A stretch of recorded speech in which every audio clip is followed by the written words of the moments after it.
Pronto. Pronto, já estamos ao vivo, tá? Vamos iniciar aí o nosso penúltimo dia de evento. Penúltimo dia. Boa noite, galera. Hoje estamos com a presença da professora Francilene Vieira, que vai falar aí sobre tecnologias envolvidas na criação de vacinas para o Covid-19, tá? Francilene, te agradeço, tá? A disponibilidade para estar aqui com a gente nesse evento. Sou Starley, do Instituto de PI. Deixa eu botar aqui. Deixa aqui o outro áudio. Não fico me ouvindo. Ah, acho que era aí, né? Então, ajeitei já. Então, eu te agradeço, tá, Francilene, em nome do Instituto GPI. Eu sou um dos diretores aqui da instituição. A gente está apoiando aí essa causa com a Valéria, a fim de arrecadar esses valores para que a gente consiga ajudar a Valéria aí nessa conclusão do curso, tá? Então, tá todo mundo aí doando um pouquinho do que pode. Você, como professora, doando aí seu tempo, seu conhecimento nesse momento para a gente. E é de enorme satisfação a gente ter pessoas aí durante essa maratona aí na semana toda, né, Valéria? Ajudando e se disponibilizando a estar aqui com a gente nesse momento, tá? Então, é isso, Valéria. Quer Com certeza. fazer uso da palavra um pouco? Agradece, porque hoje já é sábado, né? E sabemos aí que foi uma semana, todo mundo aqui conectado, ligado. Agradeço a professora Francilene por disponibilizar o seu tempo, o seu sábado, a gente está aqui, este horário de 7 da noite com a gente para palestrar. Eu tenho certeza que vai ser maravilhoso, vocês vão gostar demais, porque eu conheci, me apaixonei por essa mulher no MVP, lá no Federal, quando foi participar de uma liga, e conheci ela bem rapidinho, assim, depois eu tive o prazer de estar no curso de férias de farmacologia, inclusive foi lá no Instituto GPI, que foi muito bom. A professora palestrou sobre TGI, jamais vou esquecer aquela palestra, tem umas anotações até hoje, então a gente prepara o caderno aí, porque a mulher é show. Viu, professora? Muito obrigada, tá bom? Beijão. Foi por isso que ela riu quando eu falei dos planos no computador na farmacologia, né? Justamente por isso. Que eu sou professora de farmacologia. Quem nunca, hein, pessoal? Hoje já tem comentário para confirmar o que eu disse. A professora Toxisma, Pamela Rafaela, já está conectada aqui, elogiando a professora também. Legal. Aí, primeiramente, agradecer a Valéria por me convidar, né? Primeiro, ela conversou comigo pelo Instagram, né? A gente começou a conversar, porque às vezes, quando a gente vai dar um curso, alguma coisa, a gente é tão curto, né? E na maioria das vezes eu chego atrasada, porque eu faço 3 milhões de coisas ao mesmo tempo. Eu quase chego atrasada na live, né? Eu estava em casa e cheguei atrasada mesmo assim, né? Porque dia de sábado eu não sou docente, né? Eu fico cuidando das coisas da empresa. E a empresa eu tive que parar. Mas, gente, esperem bem aí, que eu volto já. Mandei os links para minhas clientes. Eu estou bem aqui. Se quiserem confirmar, eu estou bem. Então, dia de sábado eu sou menos docente, né? Mas eu não tinha como recusar o pedido da Valéria, né? E achei muito interessante a ideia de levar conhecimento para as pessoas, isso é uma ajuda imensa, e de poder ajudar alguém, isso é mais ainda, né? Que tipo de profissional a gente quer ser se a gente não ajuda as pessoas, o próximo? A gente não existe porquê, né? E eu não sei se é por conta da minha formação, eu fiz minha graduação inteira, graduação, mestrado, o ensino médio não, né? Que o ensino médio eu estudei em escola privada, mas o ensino médio, aliás, a graduação, o mestrado, o doutorado, ia começar o pós, né? O pós-doc, numa instituição pública. Então, foram as pessoas que pagaram o meu estudo, né? A Universidade Federal é mantida por recurso do imposto. Então, sempre quando tem uma ação social, quando tem alguma coisa, eu gosto de participar porque eu tenho que devolver para a sociedade aquilo que eles investiram em mim. Né? Se existe Universidade Federal hoje, é porque as pessoas pagam seus impostos e isso vai para a universidade. Né? Então, eu tenho que atribuir isso que a população fez por mim. Né? Então, eu sempre participo, gosto muito. Eu agradecer ao Instituto GPI pelo convite também. Tá? É o segundo convite, né, que eu aceito lá no GPI, eu dou curso de farmacologia de férias. porque minha área do doutorado é gastro, né? Mestrado e doutorado. Eu trabalho com pesquisa, eu sou cientista. Então, assim, o que a Covid fez de mobilização de cientistas, nenhuma doença no planeta fez. Então, a gente quer dar ciência, a gente se sente fortalecido, né? Porque veio no momento em que a ciência estava meio assim desacreditada. Não que ela estivesse parada, a ciência nunca parou, a gente trabalha 3x2, né? Mas as pessoas não viam, tipo assim, por elas não conviverem no nosso dia a dia de pesquisa, de descobertas, meio que parece que a gente não faz nada, Não né? tinha noção do tamanho Do das tamanho da importância. E é tão importante isso que alguns meses atrás, em março, quando realmente foi declarada a pandemia, se virou logo para a ciência, eu quero a vacina. E naquela época a gente não tinha noção ainda de nada. Hoje a gente tem várias candidatas, né? Então, hoje a gente não faz mais... A pergunta de março para agora mudou, né? Em março a gente se perguntava, cadê a vacina? Me dá uma vacina. E agora a gente está finalizando setembro e com a pergunta qual delas vai ser a melhor, né? Porque pela OMS são cobertas em torno de 136. Então, tem 136 registradas na OMS que ela abarcou ali debaixo da asa dela para acompanhar. Mas a gente tem muitas mais fora, que a OMS não está acompanhando, mas está 3 por mil. Tecnologia para vacina é cara, é um investimento caro, pode dar errado, né? Então, é um investimento de bilhões e que no meio do processo pode dar errado. Então, realmente, as indústrias que dão a cara a tapa, porque elas realmente se propõem a isso. Então, eu vim hoje mais falar dessas tecnologias e eu vou usar sempre as que são usadas aqui no Brasil. Tá? Vou falar um pouquinho das que são usadas lá fora, a gente tem outras tecnologias lá, mas mais voltado para o Brasil, que é o que interessa, né? Então, assim, creio que o nosso público vai ser muito misto de pessoas, de vários cursos diferentes, mas todo mundo quer essa vacina, então eu tenho que saber o que vai ser aplicado em mim. Quais as consequências disso?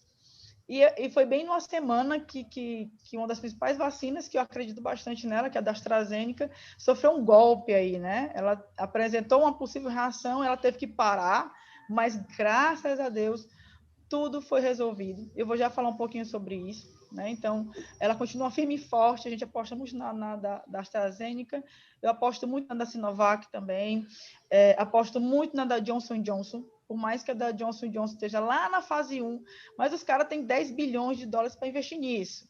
E eles têm 10 anos que trabalham com isso, então eu aposto com certeza, né? Não só pela experiência, pelo capital, né? Então, a gente sentiu esse certo desconforto. Eu me vi no meio da pandemia, bióloga, né? O biólogo já é cobrado, tem que saber o nome de bicho, de planta, né? De vírus, de bactérias. Aí, para completar, eu era professora de micro no meio da pandemia. E aí as instituições que eu trabalhava, né? Precisaram de mim para falar com as pessoas, para falar um pouquinho sobre isso. Eu sou do corpo editorial de uma revista, né? Então, assim, antes eu era revisora, agora eu sou do corpo editorial, né? Então eu fecho o negócio lá em cima. E olha a responsabilidade. Chegava até mim artigos sobre Covid, sobre diagnóstico, técnicas, e eu tinha que me envolver, ou seja, eu fui obrigada de todos os lados. A minha família, minha mãe me ligando, né? Eu escondi meus pais no interior, já no interior escondi até agora. Mas minha mãe me liga. E aí, eu vi tal isso na televisão, é verdade, não sei o quê. Então, aí minha família me liga, meus amigos, os alunos. Então, eu fui cobrada assim de todos os lados. Eu mesmo porque nessa hora eu não sou geógrafa, né? Então, assim, eu fui forçada, né? Porque eu queria estar quem disse mesmo, não queria estar sabendo. Eu acho que quando a gente não sabe, a gente sofre menos. Então, assim, para vocês terem uma ideia, a gente que acompanha passo a passo, que está ali perto, quando a gente vê aglomeração, a gente fica desesperado, né? Porque a gente só vê o lado da aglomeração em pessoas infectadas e pessoas que podem vir a óbito, sim, mas o vírus está aprendendo também, né? Então, quanto mais a gente se aglomerar, mais ele vai aprender, mais ele vai se modificar. Mas eu acalmo a todos, porque os últimos levantamentos de genética que eu vi, por exemplo, o vírus da AIDS, o que ele consegue sofrer de mutação em 24 horas, o da Covid leva 1 ano, então ele é mais lento, menos mal. E a segunda vantagem é que ele está sofrendo mudanças ali nas espículas, né? Ele tem esse nome de corona, quando dá uma coroa de espícula, né? Que são proteínas spikes. E o que está acontecendo? Ele está se modificando, ele está ganhando mais spikes e ele está ficando mais largo essas spikes. Aí, professor, isso é ruim, porque é através das spikes que ele se gruda nas minhas células para infectar, né? Mas as nossas vacinas, todas as tecnologias delas, abordam de alguma forma essas proteínas. Então, o vírus está expressando ela mais, ela está aparecendo mais. A gente pensaria no lado ruim de aumentar a infecção, mas tem um lado muito bom, que com certeza a vacina vai funcionar mais. Porque as tecnologias que a gente tem para a vacina é em cima dessas espículas, né? É o que é maior, é o que está do lado de fora, o que a gente consegue ver mais rápido, né? O sistema imunológico. Então, a gente começa falando de como começa uma vacina. É muito parecido com um dos medicamentos, né? Primeiro, a gente tem a fase pré-clínica, que a gente vai ter que descobrir um modelo animal para estudar essa vacina.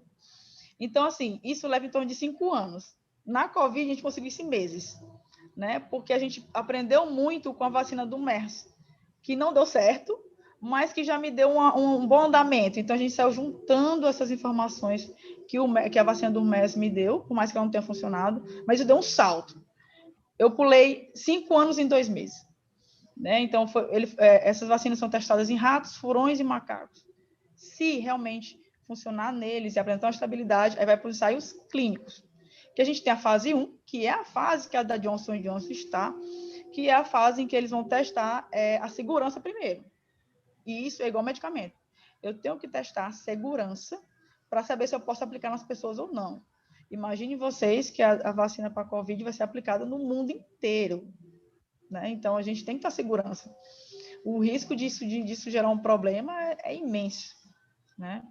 Então, a primeira fase, que é da Johnson & Johnson ela estava no finalzinho, eu creio que ela esteja na 2, eu não acompanhei esses últimos meses, que é a fase de saber se ela é segura ou não. Aí depois a gente vai para a fase 2, que é saber se ela produz anticorpos contra o COVID. Né? Isso já começa a fase 1, que é a fase de eficácia.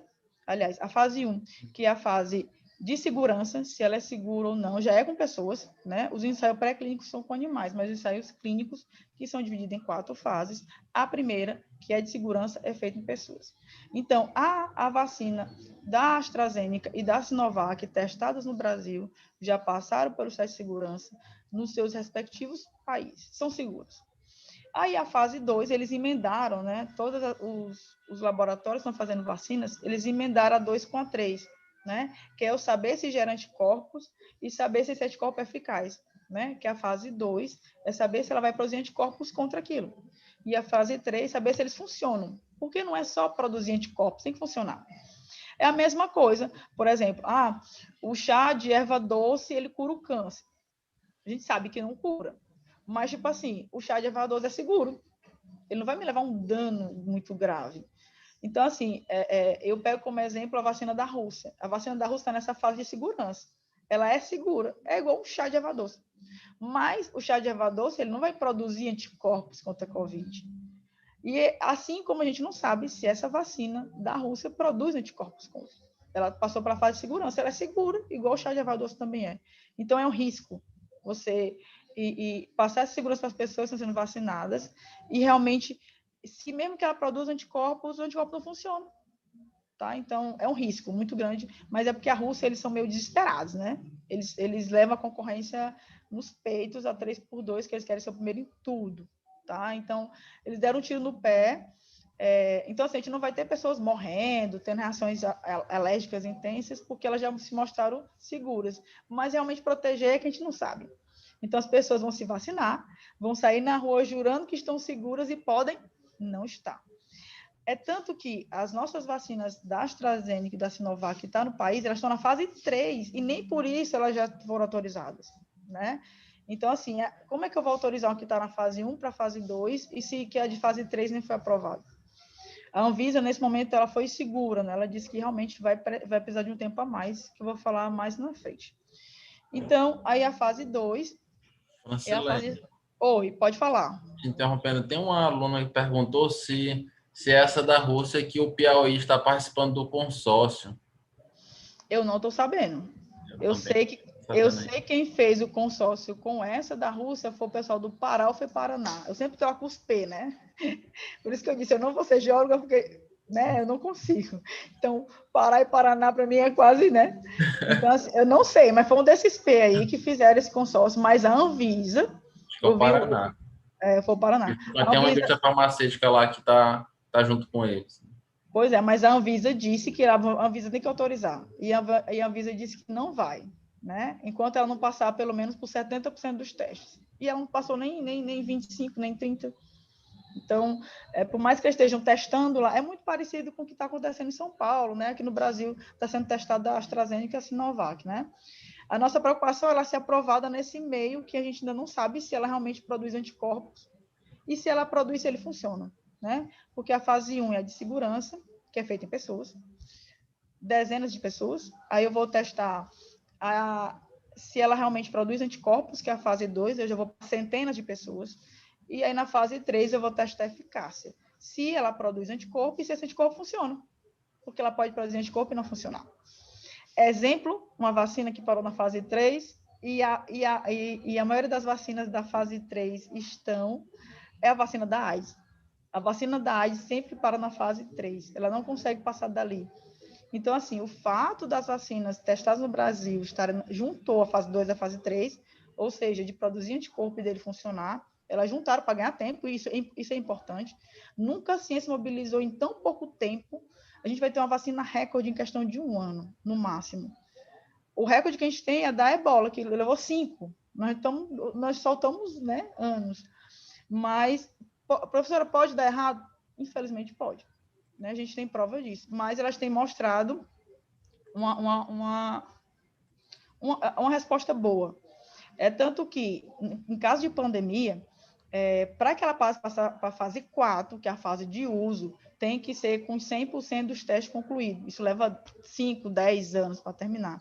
Mas, como a gente está no meio da pandemia, a Anvisa e os órgãos e a OMS já disse que a vacina que completar 70%, ela consegue o registro emergencial para poder vacinar as pessoas, mas mesmo assim ainda continua correndo os outros 30 que está faltando. Então, é possível que até o final do ano, a AstraZeneca ou a Sinovac já tenha esse registro emergencial. Mesmo estando com 70%, sim, mas 70% é 70%, né? É mais do que 50%. E não dá para esperar os 100%. Porque, assim, essa fase em que a pessoa da eficácia esperar a pessoa pegar a Covid, naturalmente, que a gente não vai aplicar o vírus na pessoa ativa desse jeito, e esperar ela se curar. Isso leva um tempo observando essas pessoas, não é assim do dia para a noite. Então, isso leva tempo. E o Brasil foi escolhido por conta disso. A possibilidade de eu vacinar 50 pessoas e essas 50 pessoas pegarem ônibus, pegar a Covid, é maior do que em qualquer lugar do planeta. Né? Então, é muito melhor. Por que muitas dessas vacinas não foram testadas na China? Elas estão sendo testadas, mas elas vieram em grande parte para o Brasil. Porque lá já está meio que contido. Né? Assim que as vacinas vieram, ela estava menos. Agora aumentou um pouquinho, né? Mas estava menos. E o Brasil está mais. Então, eu tenho que... Olha a dificuldade que eu tenho. Eu tenho que aplicar a vacina nessa pessoa. Geralmente são 2 doses, porque a maioria das pessoas nunca entraram em contato com ele ainda. E tem que esperar essa pessoa ir trabalhar, viver, pegar o Covid, se curar e mostrar nos exames que ela pegou e o anticorpo da vacina conseguiu destruir. Isso leva tempo. Mas o Brasil, só o que tem é pessoas já em aglomerações, em alta quantidade de infecções, isso é mais fácil de ser visto. Né? Então, a gente tem essas situações. A gente quer muito que chegue logo a 70%. Então, a grande pergunta que a gente tem hoje não é cadê a vacina? É qual delas vai ser boa, qual delas vai ser melhor. Eu acredito, pelo que eu venho acompanhando, que a gente vai ver várias vacinas ao longo desses anos. Né? Vão surgir várias vacinas. Sim, a Covid não vai desaparecer. Né? Por mais que eu tenha uma vacina final desse ano, começo do ano que vem, ela não vai sumir, ela vai ficar um tempo que nós, mesmo vacinados, ainda vamos ter que usar um pouquinho de máscara, porque a gente ainda está naquela fase de avaliação e tudo, mas já existe uma segurança bem maior do que essa insegurança que a gente vive hoje, né? A segurança vai ser muito maior. Então, vamos lá de tecnologia. Eu vou começar pela da Sinovac, que foi um consórcio conseguido pelo Dória e o Butantan, né? Deixar bem claro que o Butantan também, em paralelo à Sinovac, o Butantan também está produzindo uma vacina de uso nasal para a Covid, está na fase 1, e a gente torce também por ela. Foi um consórcio feito entre o Butantan, o governo de São Paulo e a indústria chinesa, né? Da Sinovac. Qual é o mecanismo dela? Qual a tecnologia? É muito igual às outras que a gente já viu. Ela usa o coronavírus inativado, né? Esse coronavírus é inativado e ele é administrado nas pessoas e espera a gente produzir anticorpos contra aquele inativado, para quando você pegar a COVID, você já vai estar com anticorpos prontos, tá? Nenhuma vacina, nenhuma delas, das centenas que a gente tem, nenhuma delas usa como tecnologia o coronavírus ativado. É muito perigoso, é um risco muito grande, né? Então, a da Sinovac, ela usa o coronavírus inativado. Aí eu tenho contato com esse vírus inativado, que não vai me levar a causar doença, mas que já esperta meu sistema imunológico para ele, e eu produzo anticorpos contra isso. E aí, quando eu realmente pegar a COVID, os anticorpos vão estar lá, e a resposta vai ser muito rápida. E eu não vou ter uma resposta inflamatória tão crônica como a gente tem nas pessoas que pegam COVID naturalmente. Quem pega COVID naturalmente, antes dos anticorpos ficarem prontos, começa todo o processo inflamatório. E esse processo inflamatório sobrecarrega meus sistemas, principalmente pulmonar, né? O pulmão fica cheio de líquido pesado, ele não consegue, e por isso que a gente precisa de ventilação mecânica. Então, a vacina é uma vantagem, além dessa produção de anticorpos ser muito rápida, né? Quando eu pegar, eu já vou ter anticorpo pronto, ela também diminui muito essa resposta inflamatória de quem pega a COVID sem ter sido vacinado, tá? Então, a da Sinovac é essa tecnologia. A da AstraZeneca, que é em parceria com a Fiocruz, e que a Fiocruz fechou um consórcio bacana, que a Fiocruz, né, realmente ela vai produzir uma parte dessas vacinas, então vai vir uma parte da tecnologia para cá, isso é muito importante para os pesquisadores de lá, tenho amigos próximos que estão envolvidos na pesquisa, então é muito importante isso. Ela usa uma tecnologia diferente, e é uma tecnologia que surgiu no meio no meio da pandemia. Não existe essa tecnologia ainda, que era usar o RNA do vírus, a porção do RNA do vírus que produz as spikes, que são as proteínas que formam aquela coroa, né? E aí você recebe o RNA do vírus para poder estimular a produção dessas proteínas, o seu corpo vai produzir essas proteínas, já que ela recebeu o RNA, e os seus anticorpos vão entender que aquilo não é do meu corpo e vai produzir anticorpos contra as spikes, contra as espículas. E aí, quando o coronavírus chegar, provavelmente dito, com suas spikes, o meu corpo já viu aquelas spikes, ele já tem anticorpos contra ela, então ele envolve esse coronavírus em uma bolsa, o coronavírus não consegue se aderir, as minhas células não conseguem infectar e vai ser degradado pelo sistema imunológico, tá? Então, é isso que a AstraZeneca está fazendo. Como ela está fazendo? Ela usa outro vírus. Ela usa o adenovírus, que também é um vírus respiratório, mas ele usa um adenovírus modificado geneticamente, que não vai me induzir a doença, mas é um vírus que meu corpo já viu. E assim, se eu colocasse, a gente tem outras vacinas que não estão sendo testadas no Brasil, que elas usam só o RNA mensageiro do vírus, tá? Para estimular essa produção de proteínas spikes, para que meu corpo enxergue essas proteínas, produza anticorpos contra ela, e quando realmente o coronavírus entrar no meu corpo, eu já vou ter anticorpos contra a proteína dele. E se eu destruo essas proteínas, o coronavírus não faz nada nu, né? Ele vai ser desintegrado. Mas a AstraZeneca foi mais esperta.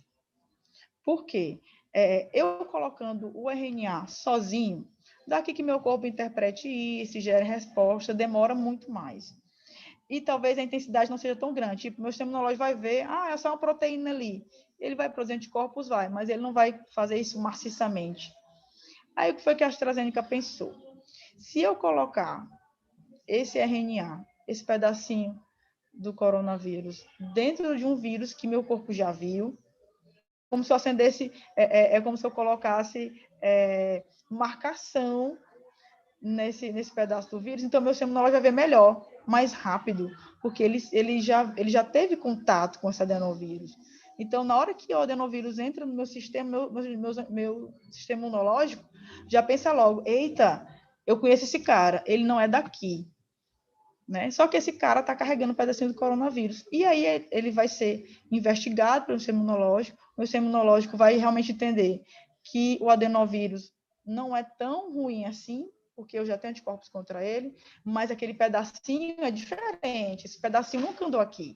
E aí vai produzir anticorpos contra aquele pedacinho, que é um pedacinho do coronavírus. E aí, quando realmente você pegar o coronavírus, você já vai ter anticorpos contra proteínas spikes e você vai atacar elas e o vírus não vai poder fazer nada, né? A gente está literalmente quebrando as pernas dele, né? Porque essas coroas de espículas, essas proteínas spikes, é que favorece a aderência dele na minha célula e a infecção dele. Então, a gente conseguir lutar até os tratamentos farmacológicos, a galera que está testando medicamento contra a COVID, eles buscam realmente atacar essas proteínas spikes. E o fato do vírus realmente estar se modificando geneticamente em cima dessas spikes tem um lado ruim, de um maior contato ali, mas tem um lado muito bom, porque as vacinas vão funcionar melhor ainda, tá? Então, a AstraZeneca, ela usa um pedacinho do RNA do coronavírus dentro de outro vírus, que é o adenovírus, claro que inativado, sem fazer nada, que é para que esse vírus chame a atenção para o coronavírus, né? Para dizer assim, olha, tem um cara aqui. Porque se realmente, quando você coloca o RNA sozinho, o meu corpo demora um pouquinho. É lógico que ele vai reagir, não é do meu corpo, mas a resposta é menor. Quando eu coloco ali um vírus que meu corpo já conhece, já meio que sabe que é um invasor, as anteninhas vão ficar muito mais ligadas e a produção de anticorpos vai ser muito maior. Então, a gente está, como diz o Átila Yamarino, que é um dos grandes biólogos que falam sobre a Covid, a gente está na fase da sorte. O que é essa fase da sorte?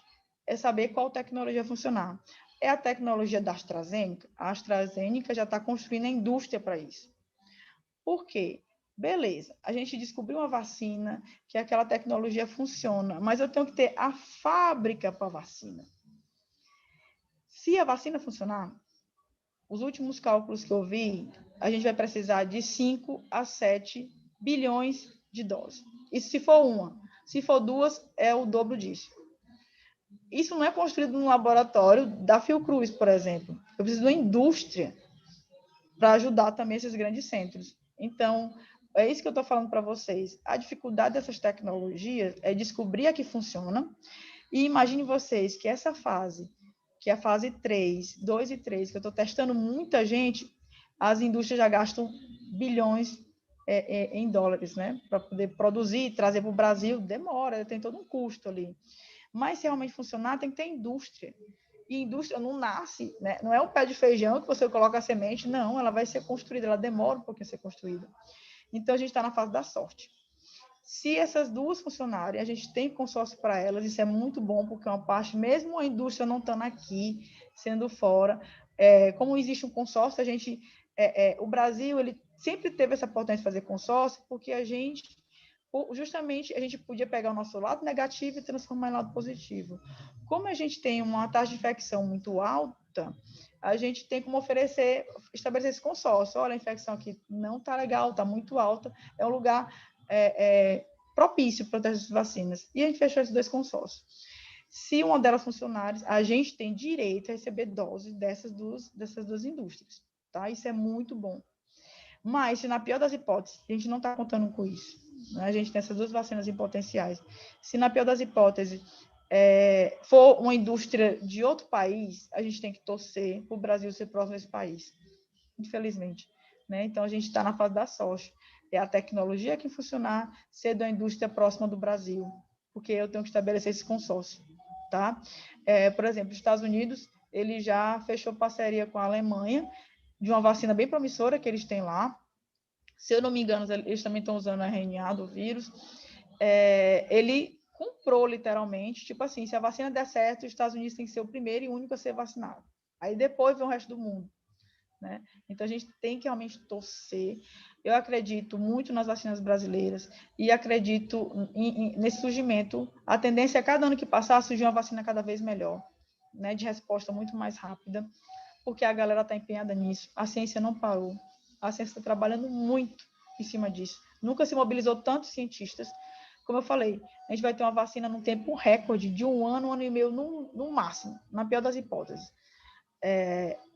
Tipo, a da ebola levou 5 anos para ficar pronta, né? A da cachumba levou 5 também.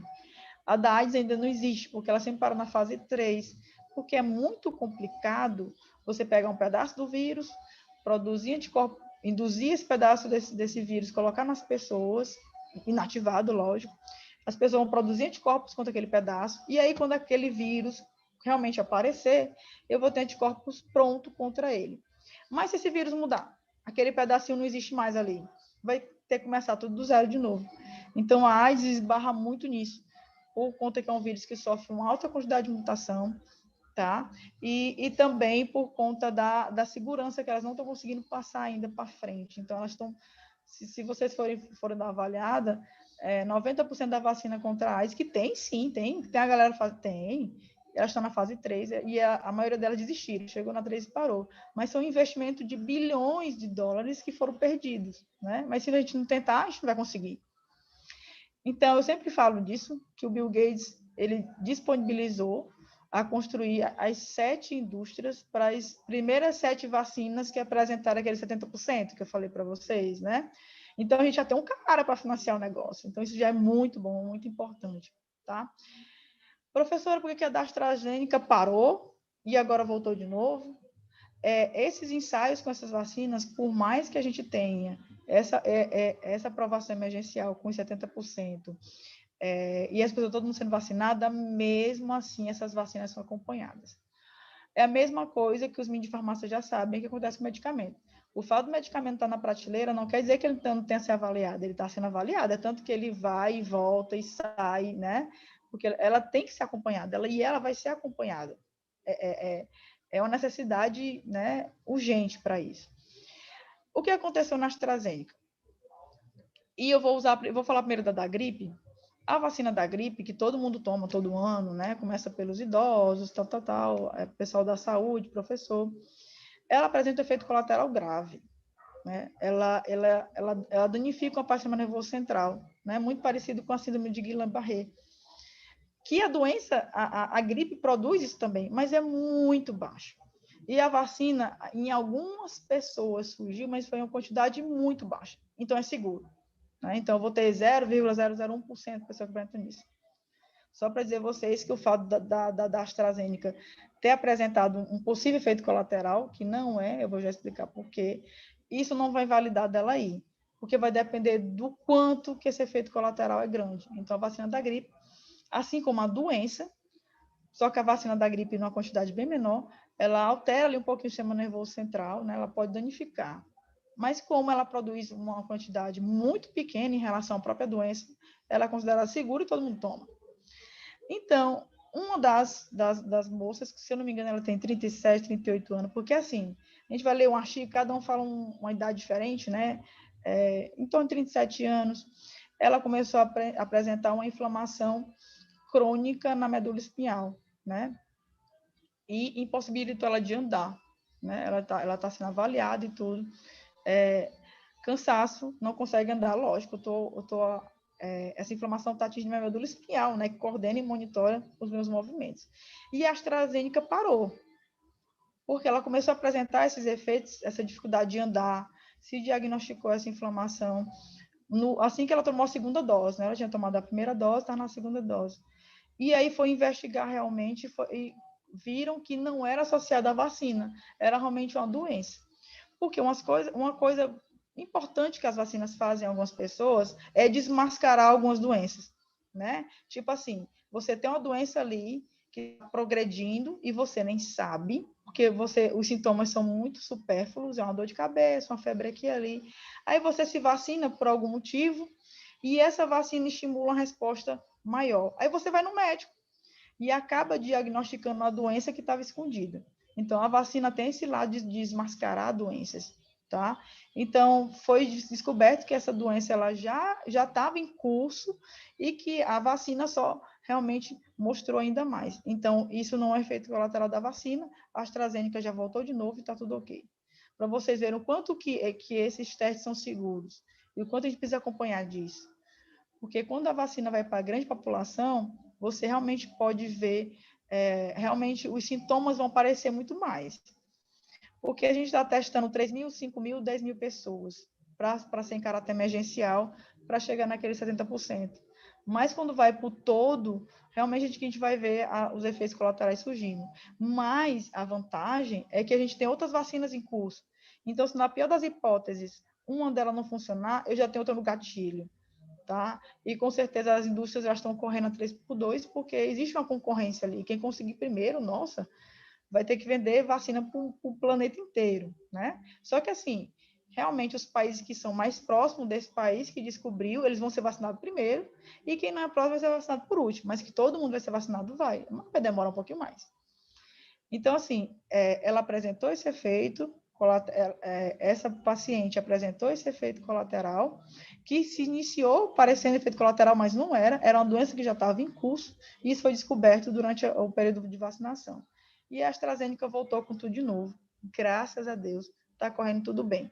Então, eu acho que até o final do ano, a AstraZeneca e a Sinovac atinge 70% dos estudos feitos, consegue o registro emergencial, e aí começa a vacinação em larga escala. Tenho que deixar bem claro que esse esquema de vacinação, a vacina dando certo, vai seguir o mesmo esquema que a OMS adota, né? Primeiro, os mais vulneráveis, os obesos, os idosos, né? As crianças também, porque tem que entrar a criança antes, gestante, os profissionais de saúde que estão na linha de frente, para depois vacinar as outras pessoas. Mas essas indústrias, elas estão trabalhando para ter milhões de doses disponíveis. Então, é questão de, tipo assim, uma semana começar com um grupo, na outra semana começar com outra, muito próximo, tá? Mas já estou avisando, porque a gente acha que a vacina foi descoberta hoje, vai começar amanhã, vai começar por mim, depende. Se você realmente é um grupo de risco, você vai ser um dos primeiros a ser vacinado, tá? Então, mesmo descoberto, a gente tem que seguir o esquema de vacinação, tá? E que a gente tem uma grande vantagem. A gente tem a desvantagem de ser um dos países que está com uma taxa de infecção muito alta, mas a gente tem a grande vantagem, a gente tem o SUS. E o SUS sabe muito bem lidar com o processo de vacinação. Uma coisa me preocupa nisso tudo, não é nem o desenrolar da ciência em descobrir essa vacina, porque a ciência vai descobrir, está muito perto disso. E a gente tem milhares de cientistas trabalhando diariamente em cima disso, por mais que vocês não vejam na televisão, mas a galera está lá, firme e forte. O que me preocupa não é nem isso. O que me preocupa é que o Brasil é um país de pessoas, da maioria, não todos, né? A gente tem uma grande maioria de pessoas mal educadas. A gente ainda tem um movimento anti-vacina muito forte aqui, infelizmente. 45% da população ainda não se vacina, porque acha que vai morrer, porque acha que vai ter efeito colateral. Né? Então, a gente pensa, como é que a gente vai conseguir? Porque as primeiras vacinas que surgirem, elas são vacinas que elas protegem a pessoa, mas não protegem a sociedade. Ou seja, você vai estar vacinado, você vai estar com anticorpos pronto, mas nada lhe impede de você pegando o coronavírus, você pegando a Covid, você não vai ficar doente muito tempo, não. Os anticorpos estão lá, a resposta, a cura vai ser mais rápida, mas isso não vai impedir de você transmitir, não. Tá? Por isso que eu estou falando, mesmo a vacina funcionando, nós ainda vamos passar um tempo usando máscaras, porque a vacina vai proteger a gente, mas a gente ainda possivelmente vai estar infectando outras pessoas, tá? Então, a gente tem essa fase aí, porque as vacinas que a gente tem em curso, elas estão se mostrando muito mais disso. E a gente vai ter que repetir dose, né? Vai ter que ser 2 doses, porque a maioria da gente não entrou em contato com esse vírus antes, tá? Então, assim, a gente ainda vai continuar usando máscara, fazendo esse processo, mas a segurança de sair, de trabalhar, vai ser muito maior, porque você vai estar protegido, né? Mas existem aquelas pessoas que não vão se vacinar, infelizmente existe, né? Porque se todo mundo se vacinasse, aí todo mundo estava protegido. Mas a gente tem 45% da população que não se vacina. Porque, lógico, se você vacina, você recebe ali uma porção daquele invasor, o seu sistema imunológico vai reagir àquela vacina, e, e tem que reagir mesmo, produzindo anticorpos contra, aí você vai sentir um pouquinho de febre, porque meus anticorpos precisam de um tempo, e na hora que você entra em contato com o antígeno, seja ele qual for, o seu hipotálamo ativa logo a febre, então você vai sentir febre, você vai sentir um iníciozinho de gripe muito leve, tá? Aí as pessoas já não vou tomar não. Por isso que a gente teve surtos de sarampo, por exemplo, em 2018, 2019, porque os pais estavam vacinados contra sarampo e não vacinavam os filhos, que os filhos iam sofrer, o filho ia ficar doente, ia ficar com febre. Mas, gente, ele está mostrando aquele início de febre, de gripe, é o corpo dele respondendo à vacina, que é importante. Então, às vezes, a ignorância leva a isso. E as pessoas não vacinavam, e aí teve esse surto. Então, tem criança morrendo de sarampo por irresponsabilidade dos pais. Eu acho irresponsabilidade você estar protegendo e proteger seu filho, porque você acha que ele vai adoecer. Aí eu sempre teve uma mãe que falou isso comigo uma vez sobre isso. Ah, mas meu filho, ele fica molinho, ele adoece. Aí eu virei para ele e falei, ele sentiu uma febre, mas ele não se recuperou logo. Foi só questão de um dia, no dia ele estava bem. A vacina que ele usou tinha ali o vírus morto. E ele sentiu essa leve gripezinha nesse dia, essa febre. E se ele pegar o vírus vivo, inteiro, você acha que ele escapa? Pronto, aí nunca mais vai deixar de... né? Então, às vezes, a gente tem que usar desses artifícios. Então, a gente ainda tem esse lado de que 45% da população não se vacina, infelizmente. Uns porque não podem, porque não tem acesso à informação, mas a grande maioria, porque mesmo tendo acesso, acha que a criança vai sentir alguma coisa, tá? Então, a gente está muito perto dessa vacina. Acredito que até o final do ano vai estar com esse 70% concluído, ou talvez antes, novembro, né? Novembro, dezembro. E esse esquema de vacinação deve começar o mais breve possível. Essas duas vacinas têm avançado bastante.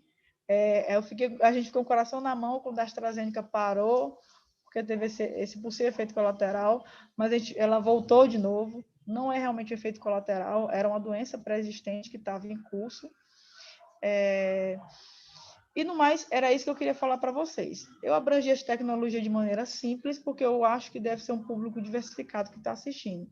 Mas, basicamente, é isso. A gente tem duas tecnologias, a da Sinovac usando o coronavírus inativado, e a gente tem a vacina da AstraZeneca, que usa um pedacinho do vírus, do coronavírus, que é o RNA, que produz suas proteínas spikes, dentro do adenovírus, que é um vírus modificado geneticamente para não causar dano, e para que esse adenovírus apresente o coronavírus cedo, para que a gente tenha uma resposta rápida.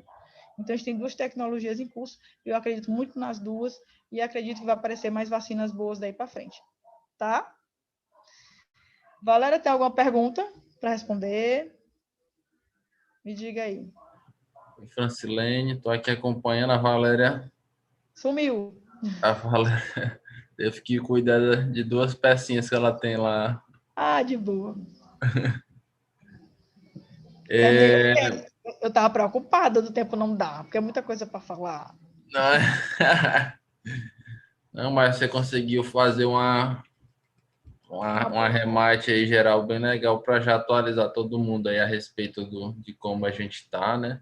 Pessoal, vocês têm alguma dúvida adicional? Chegou até o momento só aquela dúvida da Pamela, que já foi respondida, né? A respeito da vacina russa até agora.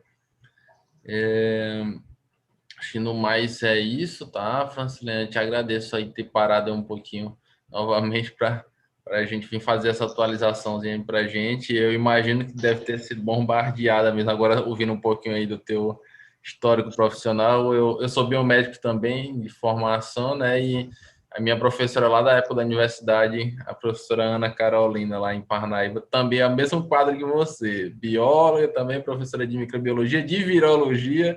Então, é bombardeada lá diariamente de perguntas, tanto dos alunos, profissionais, repórter, TV, todo mundo em cima dela lá.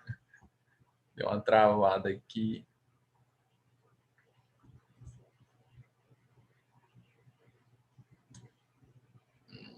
Vamos ver se a Francilene ainda está ouvindo. Pronto. Voltou. Minha conexão caiu. Deu uma oscilada. Deu. Então, estava falando, a Ana lá em Parnaíba também vai mais ou menos no seu segmento. É bombardeada aí, ex-alunos, alunos, parente, aderente, amigo, TV, todo mundo em cima perguntando. Mas é isso, eu acho que a gente passou uma fase um pouco mais complicada nesses meses anteriores, né? A coisa está começando a entrar no eixo aí.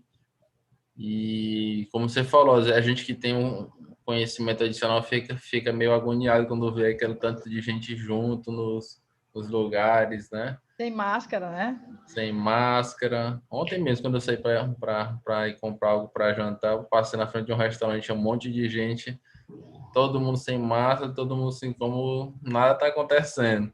Né? É difícil. E eu fiquei olhando assim, caramba, eu já nem botei nenhuma roupa assim para para entrar no restaurante, porque já fui na intenção de já pedir, ficar ali no carro, pegar e já voltar para casa, né? Mas a gente fica observando, a gente sabe que também a coisa precisa reabrir, porque senão realmente chega Exatamente. um caos, mas eu acho que ainda dava para ter Mas com as um medidas, cuidado né? adicional ali. Acho que tem Tem que muita ter. gente. Manter a Ah, distância, usar máscara, né? Eu sempre, quando eu é, saio, uso máscara e protetor, né? Porque a gente não tem todas as vias, possíveis vias aí de infecção do coronavírus definida. A gente tem cientistas defendendo que a gente possa ter uma possível infecção, né? Pela via ocular. Mas a OMS não disse que não, mas a gente tem, eu acho que tinha 15 ou era 20 cientistas afirmando que poderia ter. Se eu estou num ambiente fechado, e ele poderia fazer isso, né? Aí, por via dar dúvida, eu ando com protetor e ando o pessoal fica tudo olhando, não estou nem aí, né? Eu quero estar protetor, né? Então, eu ando com a máscara e com o protetor, porque a gente não tem realmente todas as vias definidas ainda. Vai que daqui a pouco o pessoal descobre, né? Eu ando com protetor também. Francilene, é isso, tá? Eu te agradeço mais uma vez. Espero que a gente se encontre Imagina, novamente em num próximo evento, tá? estou à Aqui pela instituição disposição. também. E, pessoal, a Valéria não conseguiu voltar, tá lá cuidando da filhinha, que acabou chamando ela lá, né? Mas, em nome da Valéria, eu te agradeço também, viu, Francilene? Agradeço a todo mundo que ficou hoje aqui também com a gente acompanhando mais um dia de palestra. Dia de E, sábado é difícil, né? relembrar, pessoal, que a vaquinha lá continua ativa, tá? O link tá lá no Instagram da Valéria e tá aqui na descrição do vídeo do YouTube, tá? Todos os links dos dias anteriores, todos os vídeos dos dias anteriores continuam ativos e continua com o link da vaquinha lá, tá? Então, quem tiver disponibilidade e sente a vontade para fazer alguma doação adicional, tá? Então, era isso por hoje. Agradeço mais uma vez, tá, Francilene? Pessoal, amanhã a gente se encontra nesse mesmo local, esse mesmo horário, né? Nada, tchau, tchau. Até mais, pessoal. Um abração, se cuidem.